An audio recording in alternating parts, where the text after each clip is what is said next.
Hello, sweet viewers. Annyeong, that means hi in Korean. I'm Christine with Kimbap TV, empowering you to live a happier and safer life, especially if you're a fellow domestic violence survivor. Today, I want to introduce you to my friend Maggie from the New York City area. She is the executive director for a nonprofit called Exhale to Inhale, where they use trauma-informed yoga to help survivors like myself. So let's get started.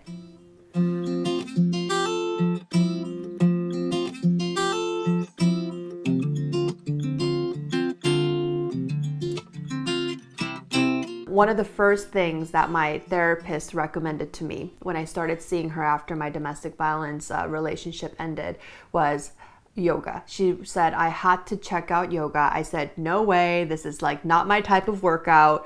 But she told me how important it was for me to at least check it out. And so I did. And during that process, I grew a new appreciation for yoga. But can you tell me about how you're trying to incorporate that to help survivors? Yes. So Exhale to Inhale, we empower those affected by domestic and sexual violence to transform their lives. Trauma-informed yoga is all about choice. So particularly with survivors of trauma, we want to give the options for choice, for the ability to choose what pose feels more comfortable. We also want to create an environment where survivors feel safe. So our yoga teachers are not walking around the room. No music is being played, because those certainly can be triggers for survivors. How has the coronavirus pandemic affected your work? For us, it's really heightened the need for this type of support for survivors. So we know that there's a lot of different social services. There's mental health services that are available pre-COVID-19. But during the pandemic, so many of us are at home. So many people that are dealing with domestic violence and sexual assault may be in difficult situations where they're unable to leave for a variety of reasons. So our goal during the pandemic has really been to provide tools that survivors can use in their homes. They're able to practice with us virtually via our digital content. They're able to take a moment to breathe, some time from themselves, to often escape difficult situations. And we do this in cooperation with our partner network, which is in and around the New York City area. And excitingly, since COVID has grown outside of just the New York City metro area. So we're really able to bring a very tangible skill to survivors in their home via our partners. That's wonderful. And I think you mentioned before that some of your instructors used to go inside shelters, right? Like domestic violence shelters or places where women are transitioning, and it was playing a crucial role in helping them to navigate through their next chapter. That's right. And providing that service right there in a time of crisis when you may not be thinking of yourself. You may just be thinking of getting out of an incredibly difficult situation, but bringing that awareness back to the mind-body connection, talking about what self-care means in very difficult times can make a big difference. We know that if trauma survivors do not receive the support, they may be more at risk for other mental health conditions like depression. So we want to make sure that we have those opportunities for healing. And I think what's been really eye-opening during the pandemic is that we all can use a space to breathe. We all are going through difficult times. So being able to practice together, practice through our online trauma-informed yoga classes has been so powerful for the Exhale to Inhale community as well. Can you tell me a little bit about the birth of your organization? It was founded around 6 years ago by Zoe LePage, and Zoe was a senior at Barnard, and this was her senior project where she felt compelled to fill this gap in services. Yoga had played a transformational role in her life, and she'd also had a very personal experience with a survivor who she loved and wanted to support. And so, like most nonprofits, a need was identified, like what's missing in the world, and Exhale to Inhale was formed. How has this pandemic affected your organization in terms of, planning for the future? Formats of everything's changing. Funding, I'm sure, is changing as well. Yes. So a lot of our fundraising efforts have had to change, like our online class delivery and our trainings. During National Domestic Violence Month, we are going to be hosting a celebration of courage, which will be an online virtual gala. We're so excited because we're able to invite our contacts from across the country. It really is a time time for all of us to come together and show support. So it definitely is a silver lining of the pandemic. And personally, when I started learning how to do yoga, being in a class was really intimidating to me because I felt like I was the worst one there. So I definitely prefer the online method just so that I don't embarrass myself. I'm glad you shared that because a lot of people feel that way. I mean, it's intimidating to go into any type of class. It's intimidating to go into yoga class and you have a certain perception of what it's going to be like. And that's really what I love so much about Exhale to Inhale is it meets the participants, it meets our community where they are. So there's no one way to do things. If you're not able to do a pose, you can do it another way. We're looking at what you're bringing to the table, not just what we're trying to offer through yoga. And so from that perspective, it really is transformational because we're thinking of yoga, this incredible tool, but we are trying to make it accessible to survivors and to those that might not otherwise practice. From your perspective and from your experience,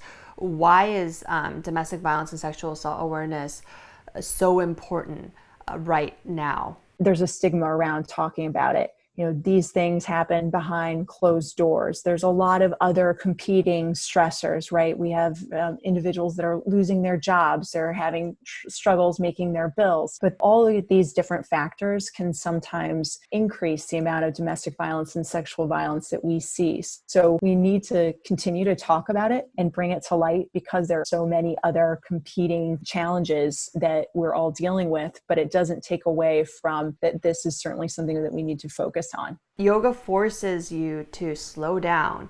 And especially when I come from having a career where everything is just go, go, go, you're always late, there's always a deadline looming. To go from that mindset to, okay, now breathe, it was just polar opposite for me. And I think that's why I had such a difficult time slowing down. Do you find that's the case for a lot of your clients, a lot of your survivors who are living in the city, living that fast-paced life? Yes, I think the fast-paced lifestyle is pervasive. We are all feeling it with the 24/7 connection to technology. And now with the work from home where your workday doesn't have an end or beginning, it just continues. And I think that what Exhale to Inhale highlights, not only for survivors, but for all of us, is just taking that space to breathe. And it doesn't have to be long. I think that's the best thing about yoga, mindfulness, and breath work is that even 5 minutes can make a huge transformation in your day if you're feeling particularly stressed or frazzled, and you just take that moment to step back and to reflect and to reassess. It can really make a big difference in how things are going.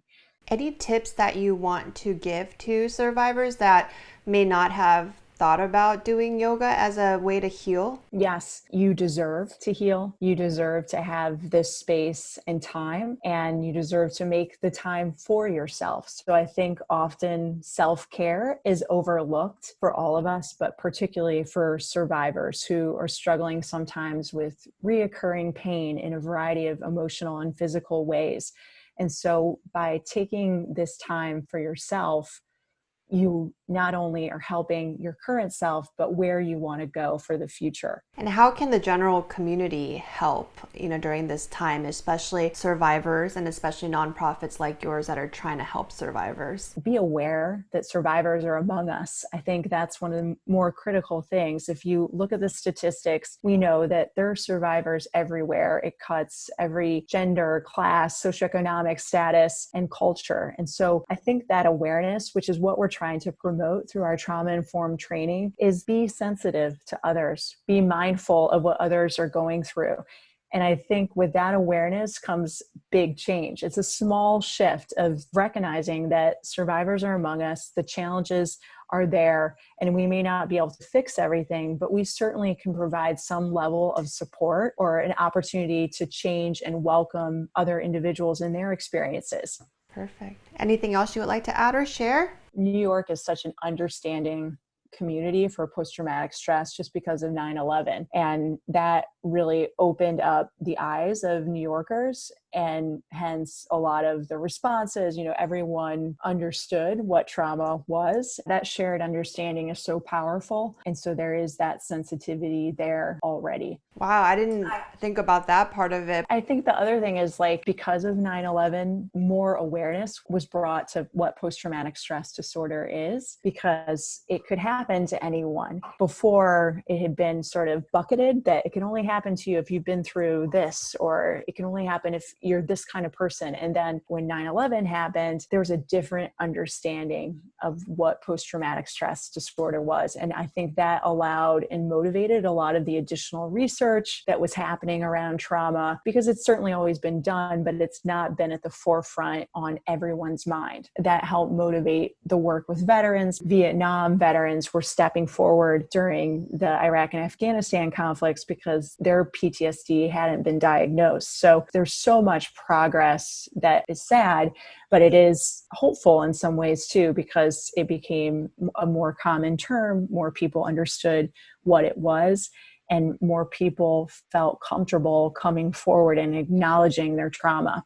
Yeah, I didn't even acknowledge my own trauma until I went to counseling. And then my therapist told me, you have PTSD. And I'm like, huh? I didn't go to war. Yeah. What are you talking about? She's like, no, you were, right. Yeah. But she's like, no, you were terrorized in your home. Like that's a type of PTSD that's even, like, in some ways more intense because it's personal, and it's like from somebody you trusted rather than like a totally isolated, incident or place. So then that has different layers, right, of how you deal with it and process it. Yeah, I hadn't thought about it that way, but just to think of that, you're not expecting the trauma. This is a person you trust. You're not identifying, you're not in a situation, but I think it's important to talk about that. Hopefully going forward, we'll have more opportunities to work together and to be able to partner in a meaningful way. That would be great. Thank you so much, Christine, for this opportunity. Of course. So good to see you, and take care. All right. Take care. Bye-bye. And thank you so much for watching. If you enjoyed this video, please give it a thumbs up,